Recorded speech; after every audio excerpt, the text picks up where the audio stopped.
Bonjour à tous, j'espère que vous allez bien. Donc aujourd'hui, nouvelle vidéo d'analyse fondamentale et technique sur les résultats 2023. Nouveau format sur la chaîne. Je vais vous présenter deux entreprises, Capgemini et ST Microelectronics. Donc bien évidemment deux entreprises de croissance avec un rendement sur dividende assez faible, inférieur à 2%, mais quand même un versement depuis de nombreuses années. On a Capgemini, ça fait 18 ans qu'ils ont versé un dividende chaque année sans interruption, et ST Micro, ça fait 22 ans sans interruption. Donc c'est des valeurs un peu à dividende, mais surtout de croissance. Donc n'hésitez pas à vous abonner à la chaîne, à partager la vidéo, à me lâcher un maximum de likes, ça me ferait très plaisir. Si vous avez des questions, des remarques ou même des compléments d'informations, n'hésitez surtout pas à me les mettre en commentaire, je serais ravi d'échanger avec vous. Je vous rappelle mon Twitter où je partage mes analyses techniques, le suivi de mes trades court terme, etc. Le lien est dans la description. Pour suivre mon PEA long terme à dividende sur Morning, le lien est aussi dans la description. Allez, on passe au sommaire. Donc on commencera avec Capgemini, action que je détiens personnellement dans mon portefeuille PEA long terme. Donc je vous ai enlevé la partie métier que je présentais avant dans mes vidéos parce que pour que ça fasse un peu moins long la vidéo, et aussi comme la plupart du temps je vous fais des actions assez connues. Donc si vous voulez plus de précision sur les activités des sociétés, n'hésitez surtout pas à faire vos propres recherches sur les sites spécialisés comme Zone Bourse ou bien évidemment sur leur site internet. Donc on verra l'analyse fondamentale avec les ventes par activité, les ventes par région, la progression d'une année sur l'autre, les ratios financiers aussi que j'aime bien regarder avec un historique de 5 années, son dividende, etc.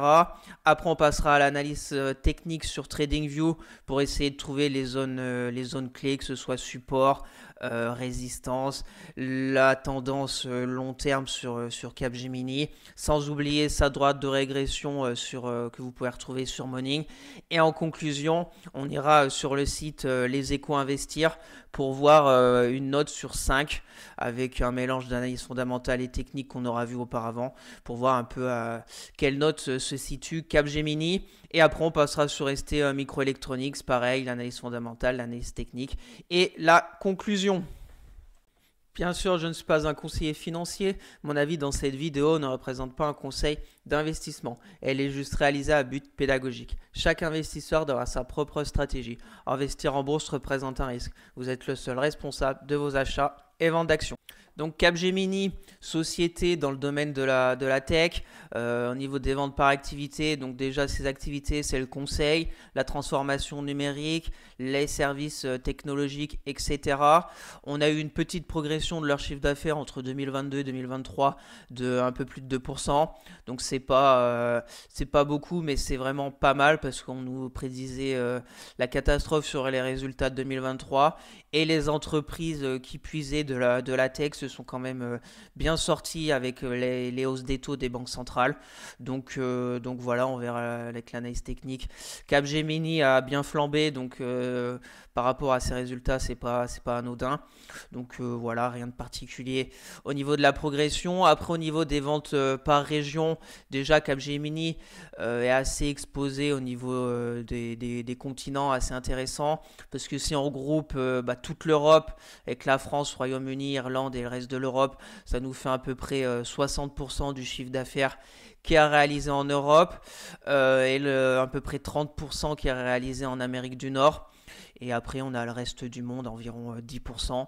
Donc, c'est une répartition assez intéressante sur tous les continents.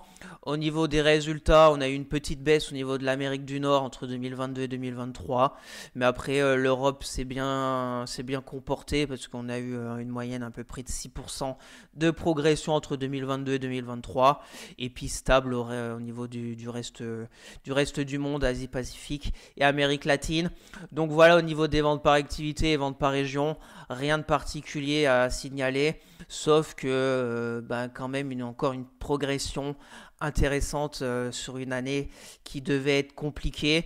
Donc Capgemini s'en sort pas trop mal, même très bien je pense. Ses résultats sont assez corrects et salués aussi par le marché.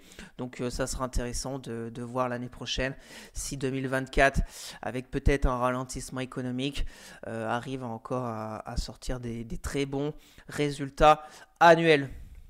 Donc passons à l'analyse fondamentale de Capgemini. Je vous ai mis secteur tech, prix de l'action en ce moment environ 222 euros. On va commencer à gauche avec l'évolution de son compte de résultats. Donc on retrouve notre petite augmentation de chiffre d'affaires entre 2022 et 2023. Mais voilà, belle progression depuis déjà, là, sur le graphe on voit 2018. Que ce soit marge nette, marge d'exploitation, chaque année c'est augmenté, sauf bien évidemment en 2020 avec la crise du Covid. Mais je pense que c'est de bon augure pour la suite. Les prévisions 2024-2025, ça devrait encore augmenter. On est sur une marge d'exploitation aux alentours des un peu plus de 13%. Voilà, c'est pas exceptionnel pour le secteur, mais c'est vraiment pas mal. Tant que ça augmente par rapport à l'entreprise, c'est de bon augure, je pense, pour la suite. Donc rien de particulier à signaler sur son compte de résultat, qui est très correct. Ensuite, au niveau du dividende de Capgemini, c'est un dividende qui a été versé sans interruption depuis 18 ans. Une fois par an, on est sur un rendement d'environ 1,5%. Cette année, plus 5% par rapport à l'année dernière, 3,40 € par action. Donc voilà, c'est pas un gros rendement, mais c'est une valeur de croissance. Personnellement, c'est pour ça que je l'ai dans mon portefeuille PE à long terme à dividende. C'est ce que je recherche, une action qui a la capacité de continuer sa progression au niveau de son cours de bourse, plus une action qui verse un dividende, même qu'il soit de 1%. Ce que je recherche en premier lieu, c'est pas vraiment le rendement sur dividende. C'est toujours intéressant de percevoir du cash par rapport avec son dividende. Mais voilà, Capgemini, c'est pour ça que je l'ai. Ça coche toutes les cases par rapport à ma stratégie long terme. Donc je suis plutôt content de cette action. Donc je la garde. Pour le moment, c'est pour une vision de long terme. S'il faut que je procède à un arbitrage, j'arbitrerai. Mais pour le moment, tous les signaux sont au vert. Donc je continue de la garder. Voilà, son dividende, c'est intéressant parce qu'il augmente chaque année, sans interruption depuis 18 ans. Donc aussi, rien de particulier à signaler au niveau de son dividende qui est, je pense, très intéressant dans ce domaine. On va passer au ROE, qui, je vous le rappelle, c'est le résultat net divisé par les capitaux propres. Plus il est élevé, plus les capitaux utilisés sont rentables. Là aussi, c'est intéressant. On est ressorti à 16,5 en 2023. On voit que c'est stable. On a un ROE au-dessus des 10%. On a un ROE qui tourne aux alentours des 17%. C'est comme la marge d'exploitation, c'est pas exceptionnel dans ce secteur, mais c'est tout à fait correct. Tant qu'il reste aux alentours des, je pense, 17%, durant encore de nombreuses années, ça sera déjà pas mal. Ensuite, le leverage qui correspond à la capacité de l'entreprise à rembourser sa dette. Il exprime en combien d'années l'entreprise est capable de rembourser sa dette au moyen de son EBITDA. Donc là aussi, très intéressant parce qu'on est redescendu à 0,55 fois. Donc voilà, rien de particulier à signaler. Au niveau du leverage, au niveau de Capgemini, on voit que chaque année, ça baisse. Donc c'est un point très positif pour l'avenir. Parce que quand va falloir investir énormément, je pense à l'intelligence artificielle, etc. Et avec une dette très bien maîtrisée, ils seront dans l'un des leaders en plus au niveau de la France, etc. Je pense qu'ils auront la capacité d'investir avec des dettes très bien maîtrisées. Ensuite, au niveau du payout ratio, qui correspond au dividende par action divisé par le bénéfice net par action, il exprime le taux de distribution des bénéfices envers ses actionnaires. Là, c'est pareil, j'ai été voir sur leur site internet, leur politique, c'est d'à peu près entre 30 et 40% de payout ratio. On voit très bien depuis 2020, c'est toujours à peu près 36%. Donc, c'est un payout ratio très bien maîtrisé. Donc, si Capgemini veut chaque année augmenter son versement de dividendes, sans bouger son PO ratio, va falloir que chaque année son bénéfice net par action augmente. On voit à gauche, c'est le cas. On était à 5,55 € en 2020, on est à 9,37 € de bénéfice net par action. Donc voilà, c'est important que Capgemini arrive à augmenter son bénéfice net par action. Comme ça, mécaniquement, ils peuvent augmenter le dividende chaque année et son PO ratio ne bougera pas. Donc c'est très correct et aussi très intéressant, que ce soit le PO ratio ou le bénéfice net par action. Voilà, rien de particulier à signaler. On va passer au PER, c'est le PO le PER, ça correspond au nombre de fois que le bénéfice net par action est capitalisé dans le cours de l'action. Plus le PER est élevé, plus la société est jugée chère, en termes relatifs bien sûr. Donc là c'est pareil, on est sur un PER de 20 fois en 2023, 2022 on était à 17 fois, 2021 on était un peu plus de 30 fois. Donc c'est pas des PER extraordinairement élevés dans le domaine de la tech, c'est un PER qui suit en fait aussi la progression de Capgemini. On verra avec l'analyse technique que son cours est en train de bien augmenter. Donc si son cours de bourse augmente en même temps que son bénéfice net par action, ça nous fait un PER qui reste stable à 20 fois. Donc pas de danger. On n'a pas un PER qui explose. On a un cours de bourse qui suit aussi avec son bénéfice net par action. Donc voilà, rien de dangereux au niveau du PER sur Capgemini. Et au niveau du price to book, c'est un peu la même chose que le PER. Quand on a un price to book inférieur à 1, c'est que la valeur est un peu, entre guillemets, délaissée.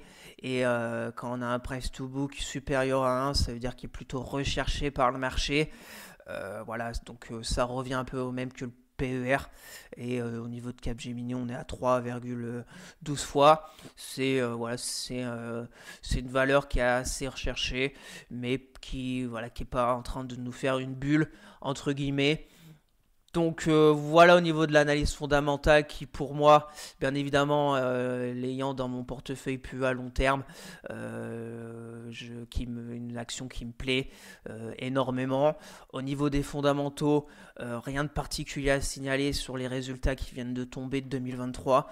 Pour le mois, tous les voyants sont en vert. Elle coche parfaitement les cases, comme je vous l'ai dit, pour mon PE à long terme. Un dividende qui a été versé sans interruption depuis 18 ans, un petit rendement mais qui n'est pas négligeable aux alentours des 1,5%, de la croissance en prévision et un cours de bourse qui est en train de flamber. Donc voilà, pour moi c'est une action qui je pense peut être intéressante pour du long terme, dans une vision long terme, pour un PEA. Donc passons à l'analyse technique de Capgemini sur TradingView en données bien évidemment hebdomadaires pour bien voir la tendance long terme et les zones intéressantes pour une vision un peu long terme. Donc je vous rappelle, les droites verticales, c'est les jours où j'ai repris des actions pour mon PE à long terme de Capgemini. Donc j'avais commencé le 21 juin 2021, j'en ai repris le 24 janvier 2022 et dernièrement le mai 2023 sur cette belle zone de support des 159 €. Donc Capgemini sur du très long terme, on n'est pas sur des records historiques parce que bien évidemment avec la bulle internet en 2000, elle a monté, elle a flambé jusqu'à presque 370 €, mais depuis quand même l'après-chute de 2000 et cette longue phase, on va dire, d'accumulation entre 2003 et 2012. Après, on a vraiment, on est bien reparti à la hausse quand on a cassé la moyenne mobile 200 hebdomadaire à peu près en 2013. On est resté un long moment au-dessus de cette moyenne mobile 200 hebdo. On a fait un petit trou d'air en 2018 et plus récemment avec le crash du Covid, mais quand même des trous d'air qui sont vite remis au-dessus. Et dernièrement, on s'y rapproché là, c'était en octobre 2023. Et depuis, elle a fortement progressé à vive allure. C'est pas anodin avec l'intelligence artificielle aussi. Ça, voilà, c'est un peu le. Est-ce qu'on est en train de faire une bulle? Je n'en sais rien. Moi, je suis les graphes. j'ai mes zones.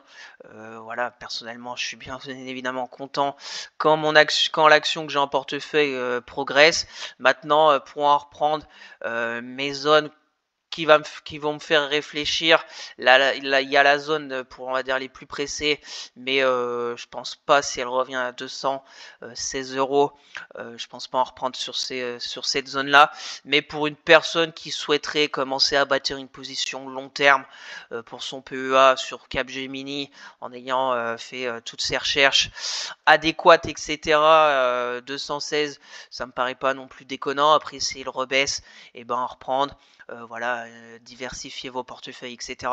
Donc 216, pourquoi cette zone? Parce qu'on a franchi la dernière résistance de 2022, donc mécaniquement ça devient zone de polarité, donc zone de support. Personnellement, moi j'attends dans cette zone en dessous des 200 euros. On a une correction sur les indices, peut-être à l'été. Pourquoi pas un retracement vers les 190, 200 euros qui correspond en plus à un retracement de Fibo de à peu près 50% de la hausse qui a débuté en novembre 2023. Donc ça me paraît intéressant. On reviendrait sur une belle zone aussi de polarité. Ici, vous voyez toute cette zone, c'était des résistances qu'on a réussi à franchir. Là, on s'est heurté à la résistance, on a fait un petit pullback sur la moyenne mobile 10 pour après réussir à franchir. Donc 193 euros, ça me paraît, je pense, intéressant pour ma part, pour ma stratégie, pour en reprendre. En plus, on aura un peu la moyenne mobile 200 qui va revenir un peu en soutien. Donc voilà, je patiente tranquillement sur Capgemini. C'est une tendance bien évidemment haussière, très haussière. Le RSI, rien de particulier à signaler, il est en zone de surachat. Peut-être il est en train de piquer par le bas, donc on va peut-être avoir dans les jours et semaines à venir une petite consolidation sur Capgemini. Affaire à suivre si elle revient vers les 216. Bien évidemment, comme je l'ai dans mon portefeuille PEA à long terme à dividende, je vous la montre chaque mois dans mon bilan dans ma vidéo mensuelle du bilan de mon PEA. Donc je vais vous la montrer assez souvent, Capgemini. Donc voilà, sur l'analyse technique, on va peut-être comparer avec d'autres actions du même secteur pour voir à peu près. J'ai sélectionné Dassault Systèmes, Sopra Steria et Alten. Bon, c'est pas exactement aussi les mêmes capitalisations, mais un peu voilà, valeur de la tech pour voir. C'est intéressant de voir un peu la progression. Par exemple, si on se met sur un an, Capgemini a la meilleure progression, plus 33%. Après, on a du Sopra Steria, plus 21%. On a Dassault Systèmes, plus 9%. On peut mettre avec dividendes réinvestis aussi, parce que c'est important de réinvestir les dividendes quand on a des entreprises avec un versement de dividendes. Après voilà, c'est pas des énormes dividendes, mais ça progresse sur une longue durée. Si on se met 5 ans, voilà, on est sur du Sopra Steria plus 150%, Capgemini 121%, on a Dassault Systèmes 62%. 49 Alten, voilà, après c'est intéressant, je vous laisserai faire ça de votre côté. Si on met par exemple 10 ans, voilà, 2014 à maintenant, c'est au coude à coude, hein, plus 400% Capgemini. On a Dassault Systèmes plus 338, égalité avec Alten. Et Sopra Steria plus 240% avec dividendes réinvestis. Donc c'est des valeurs de croissance, des belles progressions depuis de nombreuses années, sur des belles tendances haussières. Après, c'est à vous de faire votre choix sur quelle entreprise vous correspond le mieux pour votre stratégie à vous personnelle. Donc voilà au niveau de l'analyse technique, tendance haussière. Pour ma part, on est sur des niveaux un peu élevés pour me renforcer. J'attends une correction.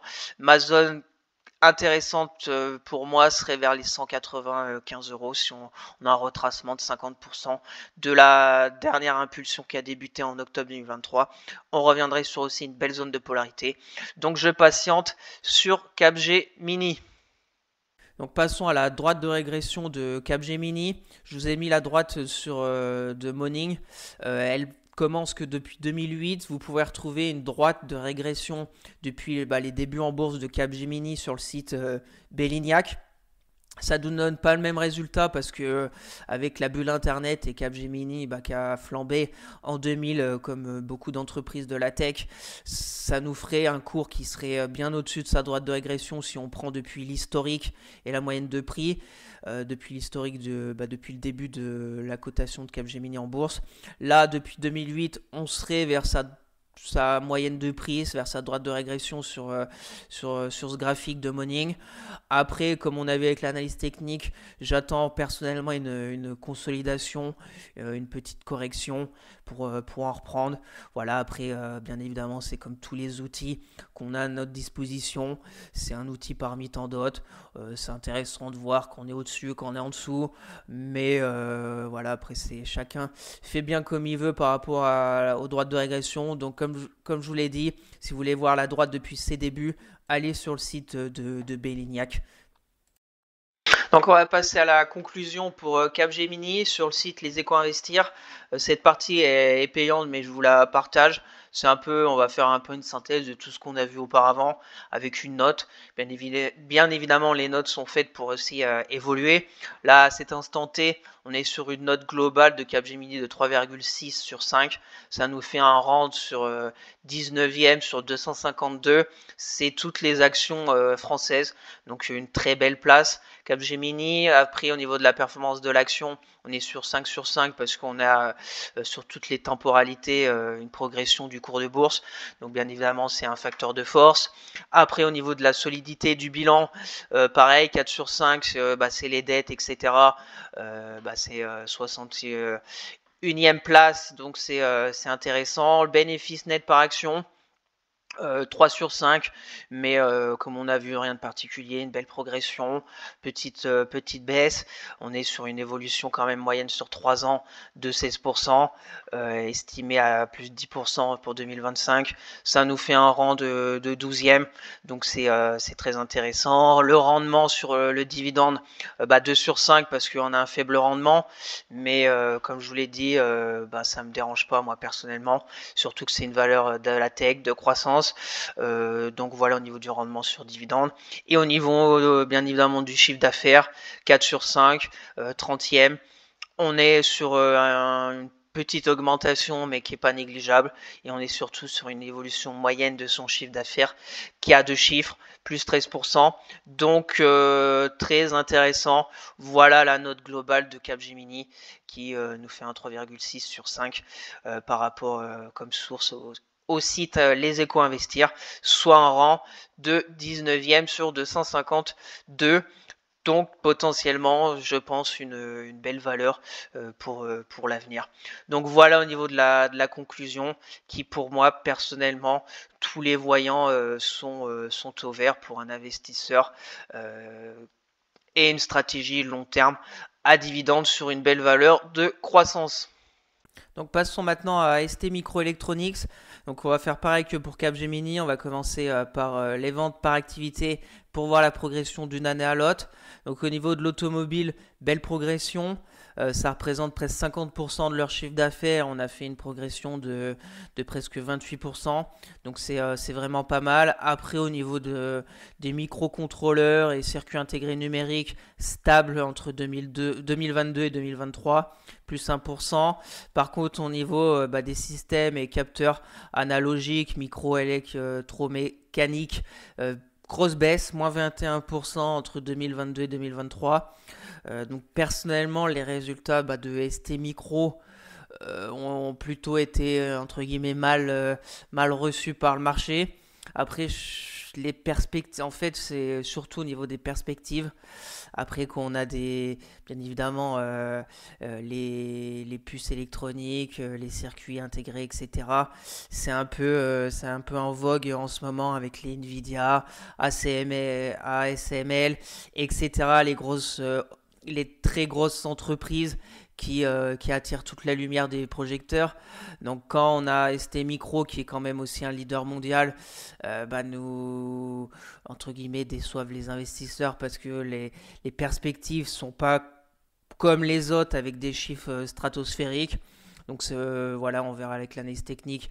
Le cours est un peu sur une tendance, on va dire, baissière très court terme. Voilà, on va observer ça. Personnellement, je regarde le graphique surtout pour rentrer pour du court terme. Après, sur une vision long terme, je vous donnerai un peu mon avis. Et les zones à surveiller.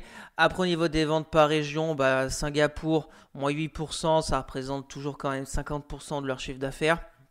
Donc c'est quand même une petite baisse, sachant qu'on ne sait pas trop aussi 2024.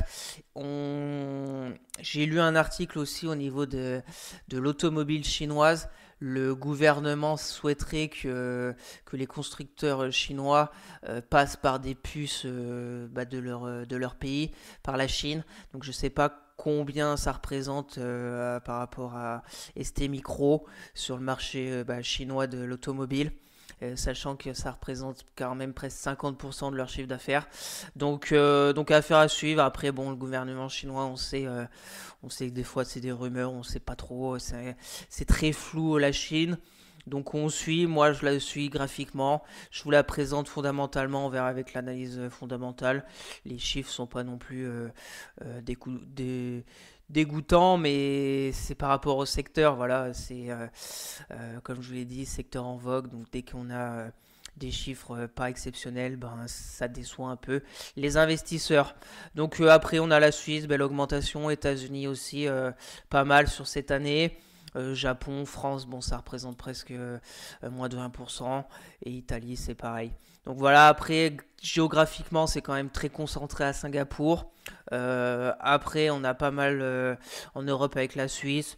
Donc la répartition est quand même assez intéressante. 50% Singapour, si on regroupe toute l'Europe, on est à peu près à 40%. Après, on a les États-Unis et un peu du Japon à 5%. Donc, géographiquement, c'est pas mal.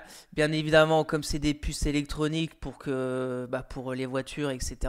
Après, si l'économie mondiale ralentit, que ce soit 50% de chiffre d'affaires à Singapour, même si après les voitures reviennent, par exemple en France, si on a un ralentissement, il y aura aussi un ralentissement au niveau des demandes de puces, etc. Mais bon, ça, on verra bien de quoi l'avenir nous réserve. Donc passons maintenant à l'analyse fondamentale pour ST Micro, domaine technologie, puce électronique, prix en ce moment de l'action environ 42 euros. On va commencer à gauche avec l'évolution de son compte de résultats. Ce qu'on peut remarquer, c'est vraiment l'envolée post-Covid. 2021-2022, vous voyez les marges qui ont explosé, que ce soit marge nette, marge d'exploitation, au-dessus des 25%. Et on voit que entre 2022 et 2023, on a eu une augmentation de chiffre d'affaires, mais des marges qui commencent à baisser. Et c'est ça les perspectives pour 2024, avec des marges qui devraient encore baisser, marge d'exploitation vers les 20%, chiffre d'affaires qui devrait aussi baisser. Donc c'est pour ça qu'en ce moment le cours de bourse est plutôt en direction du bas, parce que les perspectives ne sont pas bonne, mais voilà, après ça devrait repartir en 2025. C'est comme d'habitude quand il y a des perspectives, si les entreprises mettent la barre très très haute et qu'au final ne tiennent pas entre guillemets leurs promesses, là ça fait très très mal au niveau quand on va avoir les résultats trimestriels par exemple, alors que est-ce que ST Micro n'a pas voulu avoir des perspectives peut-être en dessous de ce qu'ils vont réaliser? Là, c'est intéressant parce qu'après, on a une bonne surprise. Et là, ça peut vraiment repartir vraiment à la hausse. Après, on verra bien. On suivra les résultats trimestriels, etc. Et puis l'économie en général pour tout ce qui concerne les puces électroniques. Après, passons au dividende. Donc, le dividende de ST Micro, un rendement très faible, moins de 1%, mais un dividende quand même qui est sans interruption depuis 22 ans, versé 4 fois par an. Donc voilà, c'est pas une action à dividende, mais c'est quand même un dividende chaque année. C'est toujours intéressant quand même de percevoir du cash si l'action est je pense pour l'avenir intéressante. Par contre, pour le dividende de cette année, là sur Morning, ils mettent 22. Je crois que c'est 24 ou 25 centimes parce que j'ai pas trouvé réellement le chiffre pour cette année. Mais sur des sites, c'est 24, le même que l'année dernière. Après, il y a 25. Donc, dites-moi aussi en commentaire, vous avez le vrai dividende qui va être versé. Alors, ou peut-être qu'il n'a pas encore été annoncé, je n'en sais rien. Mais ça va être dans ces eaux-là. Donc voilà au niveau des dividendes, un dividende qui des fois baisse, des fois monte, mais un très faible rendement sur dividende qui pour ma part ST Micro, c'est pas je suis pas actionnaire de ST Micro, mais je pense que pour les actionnaires, ils voient plus l'avenir avec dans les semi-conducteurs, les puces électroniques, etc., que le dividende à part entière. Donc au niveau du RE, bon, je vous le rappelle, c'est le résultat net par les capitaux propres. Plus il est élevé, plus les capitaux utilisés sont rentables. Là, on voit que c'est vraiment des très bons chiffres. On était à 22 même à 2021, on est passé à 36, là on a rebaissé un peu à 28, mais 2022 c'était vraiment une année exceptionnelle pour ST Micro. On a vu le chiffre d'affaires, les marges. Donc peut-être qu'on va rebaisser vers les 25 ou 28. On verra bien l'année prochaine, mais le ROE est quand même intéressant. Mais comme je vous l'ai dit, par rapport à ce secteur, il faut vraiment sortir des chiffres stratosphériques pour que ça plaise aux investisseurs. Au niveau du leverage, pas de dette, c'est même négatif, donc rien à signaler, c'est même très intéressant pour pouvoir investir s'il le faut dans les années à venir. Voilà, on va pas s'éterniser sur le leverage qui est très bien maîtrisé et les dettes, pas de dette. Le payout ratio, c'est pareil, payout ratio avec un dividende très très faible. 5% de payout ratio. Pourquoi? Parce que aussi le bénéfice net par action augmente chaque année. On est ressorti à 4,46, donc petite augmentation par rapport à 2022. Donc c'est quand même aussi intéressant après le bond entre 2021 et 2022. Donc ça nous fait un bénéfice net qui continue d'augmenter. Donc c'est plutôt positif. Après au niveau du PER, le PER commence à vraiment être faible par rapport à ce secteur. Je n'ai pas comparé avec les autres entreprises du même secteur, mais un PER qui est ressorti à peu près à 11 fois, 11 fois les bénéfices pour 2023. Ça commence. 2022, on est à 8 fois. Après 2021-22, bon, le 2020, le crash, 30 fois.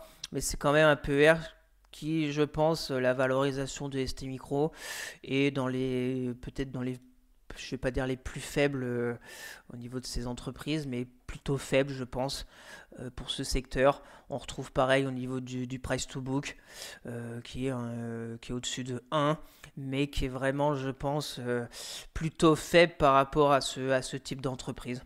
Donc voilà rapidement pour l'analyse fondamentale de ST Micro. Pour moi, bien évidemment, c'est une valeur de croissance d'avenir. Peut-être court terme, on est un peu sur des perspectives faibles par rapport à son secteur. Mais après, même si on regarde le graphe là sur Zone Bourse, 2025-2026, ça devrait repartir de plus belle au niveau des marges et du chiffre d'affaires. On en est encore très loin de 2025, mais bon, on verra bien. Pour les personnes, bien évidemment, qui s'intéressent à ce secteur, faites vos propres recherches, allez sur leur site internet. Est-ce qu'elle correspond vraiment à votre stratégie long terme, etc.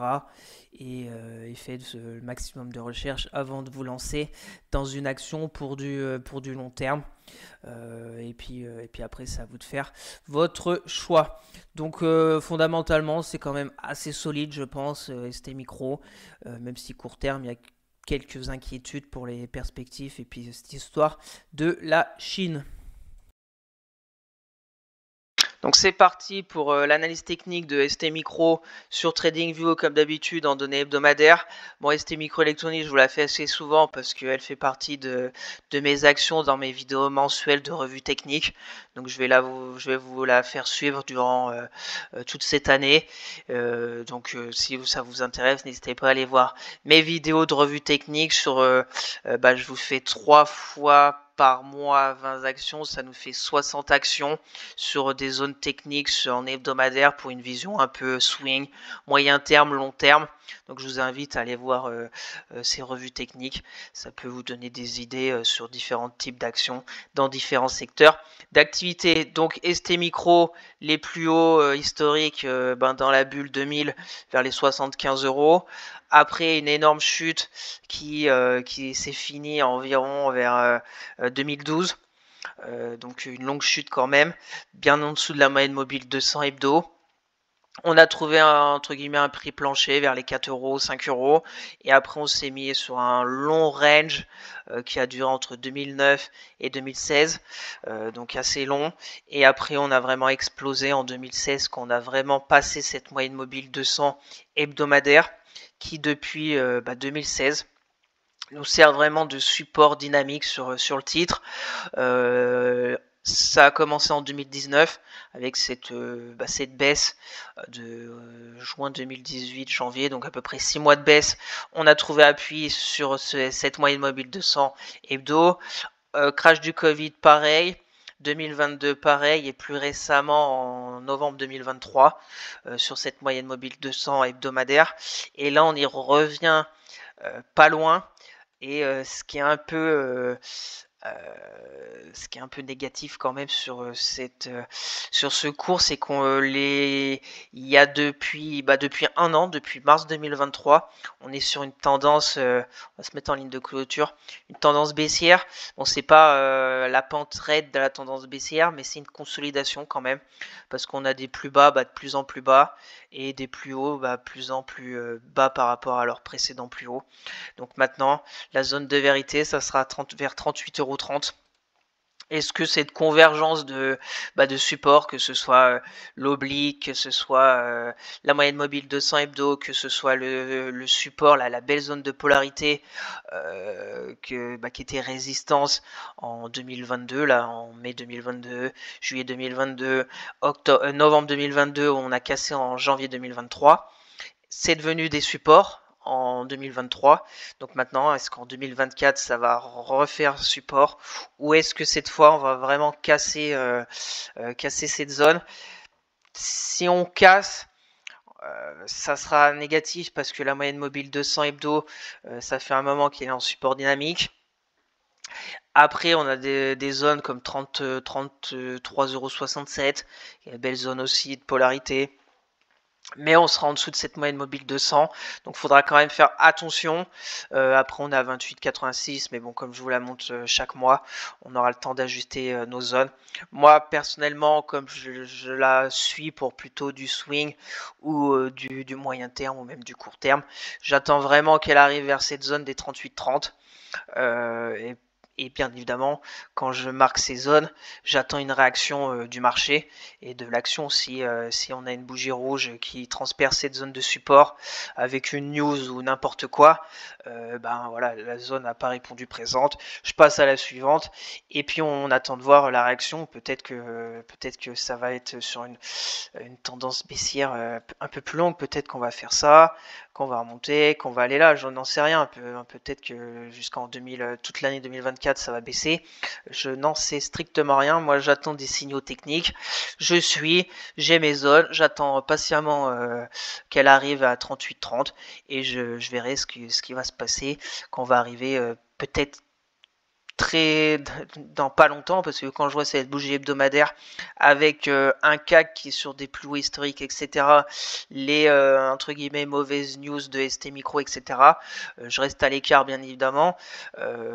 Pour les personnes intéressées pour ce secteur, pour cette entreprise, ayant fait toutes les recherches nécessaires pour se lancer sur du long terme sur ST Micro, 38,30, si elle arrive et qu'au moins elle se stabilise, ça me paraît pas déconnant de commencer à ouvrir une petite ligne de ST Micro sur cette zone. Après, voilà, on ne sait pas ce qui va se passer. Si elle baisse à 33, on verra s'il y a une réaction. Mais commencer à 38,30, ça me paraît intéressant pour commencer à bâtir une ligne sur une vision, peut-être 1 an, 2 ans, 3 ans. Voilà, comme je vous le dis, vous pouvez avoir du long terme et couper au bout de quelques mois parce que ça vous correspond plus ou voilà, il y a une bad news et faut mieux couper un doigt qu'un bras.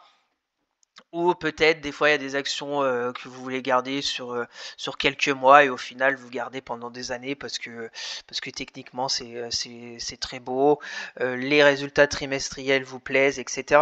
En bourse vous pouvez tout faire, du très court terme, du long terme, rien ne vous oblige à rester sur une seule technique. C'est voilà, c'est vraiment ça qui est intéressant aussi en bourse. Il y en a pour tous les goûts.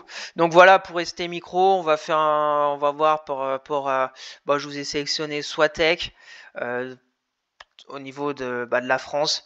Si on met avec les dividendes réinvestis, même si bon il n'y a pas vraiment de dividendes, mais sur un an, on est à peu près pareil. Swatech et ST Micro, pareil. On est au même niveau, une baisse de à peu près 10% en un an. Si pour cette année, Swatech c'est encore pire. Depuis le début de l'année, moins 22 et moins 11 pour ST Micro. Sur 5 ans, ST Micro est quand même mieux avec 182 et 69. Et je vous ai mis aussi ASML côté Amsterdam. Bon, c'est pas vraiment pareil, même si c'est un peu voilà semi-conducteur, etc. Est vraiment plus performante, que ce soit tous les unités de temps. Depuis un an, on est sur plus 46. Depuis le début de l'année, on est sur du plus 31. Depuis 5 ans, on est sur du plus 450. Donc c'est vraiment l'entreprise qui a la meilleure performance en Europe, je pense, au niveau de ce secteur, dans les grosses capitalisations. Voilà, au niveau de la petite comparaison entre ces trois sociétés. Voilà au niveau de l'analyse technique de ST Micro, qui est bien évidemment, comme je l'ai dans la revue technique, vous allez en revoir prochainement, donc ça va être intéressant de voir si elle arrive à 38,30 ce qui va se passer au niveau du cours de ST Micro. Donc passons maintenant à la droite de régression de ST Micro. Donc comme pour Capgemini, si vous voulez voir la droite depuis ses débuts en bourse, allez sur le site de Bellignac. Là, depuis 2008, on serait vers entre guillemets, ça juste sur sa moyenne de prix. Voilà, après c'est une tendance haussière, bien évidemment, très long terme. Bien évidemment, en 2000, avec la bulle Internet, elle avait flambé. Mais voilà, on suit plutôt pas mal cette droite de régression. Depuis 2008, on avait fait un gros écart par le bas en 2015. Après, on passe des fois au-dessus. On avait fait un écart type en haut là en 2021, après on est revenu sur cette droite et là on est vers la droite. Voilà, c'est un outil parmi tant d'autres, comme je vous le dis, à vous d'en faire ce que vous en voulez. Donc pour conclure sur ST Micro, on va revoir les notes un peu globales sur le site Les Échos Investir. Donc note globale 3,2 sur 5, donc c'est vraiment aussi une bonne note. Rang 52 à ce moment aussi. On verra bien si ça évolue dans les mois à venir. Au niveau de la performance de l'action, comme on a vu avec l'analyse technique, on est quand même sur une baisse depuis un an. Donc on n'a qu'à 3 sur 5. Après sur 5 ans, on voit la performance qui est vraiment énorme. Donc à voir si on est en train de faire une consolidation comme on avait eu il y a 2 ans, 2022, et ça va repartir. Et puis on verra bien au niveau du graphe chaque mois sur ST Micro. Au niveau du bilan, on a vu que les dettes, etc., elle est classée même première, 5 sur 5. Donc rien à signaler de ce côté-là. Le bénéfice net par action, voilà, c'est pas mal. C'est un peu baissé, mais bon, sur la moyenne sur 3 ans, plus 60% presque. Donc c'est vraiment des gros résultats. Et chiffre d'affaires 4 sur 5 aussi. Chiffre d'affaires qui est sur une moyenne de presque plus 24. Ça a un peu stagné. On verra bien dans les résultats trimestriels de ST Micro, surtout les perspectives. C'est pour ma part, je pense pour les investisseurs, etc., quand, sur ces genres d'entreprises, c'est vraiment les perspectives pour l'année, pour les trimestres à venir, etc. Et puis, bien évidemment, les économies aussi des zones géographiques concernées par ST Micro. Et le rendement, 1 sur 5, parce qu'on a vu, c'est pas une action à dividende. Voilà, je vous avais dit, je savais pas sur les échos, 25 centimes. Donc on aurait peut-être une petite, mais c'est estimation. Donc voilà, je sais pas trop le dividende qu'ils vont distribuer. Mais ce qui est sûr, c'est que c'est un faible rendement sur dividende. Après, c'est pas le but vraiment de cette société, le dividende. Donc fondamentalement, c'est quand même une action qui se regarde, je pense, qui a encore qui a de belles années devant elle.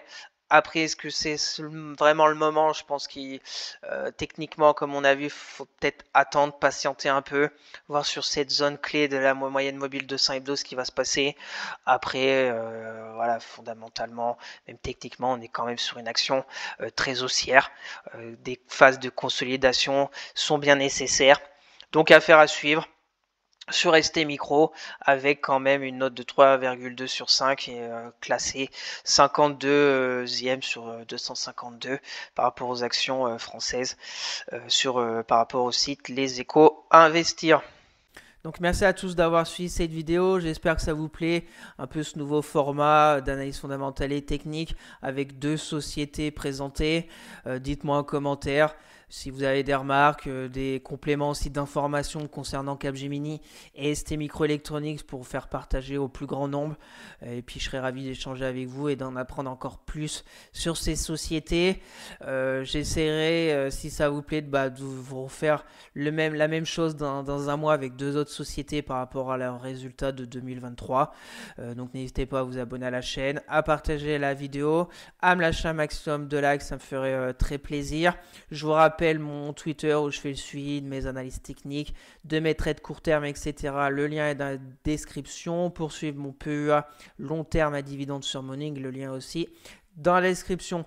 Sur ce, je vous souhaite une excellente fin de semaine et on se retrouvera samedi pour une nouvelle vidéo d'analyse graphique. Allez, bye!